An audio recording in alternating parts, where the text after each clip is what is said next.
ndani zinaachilia amani, zinapoingia ndani zinaachilia uzima. Bwana Yesu asifiwe sana. Amen.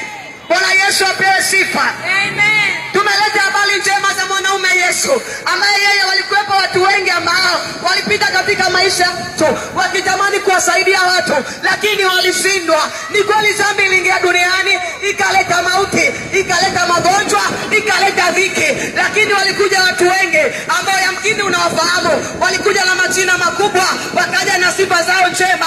Wengine mkawaita manabii na wengine mkawaita mitume, lakini hawakuweza kumsamehe mwanadamu dhambi, lakini hawakuweza kufuta hatia makosa yetu, lakini hawakuweza kutukomboa kutoka katika mauti. Lakini alipokuja huyu mwanaume mmoja aliyeitwa Yesu, alipokuja duniani, neno la Mungu linasema ya kwamba tazama jinsi hii Mungu aliupenda ulimwengu hata akamtoa mwanawe pekee ili kila mwamini asipotee. Yaani kwamba alikuja mwanaume Yesu ambaye yeye alikubali kuziakiwa kwa ajili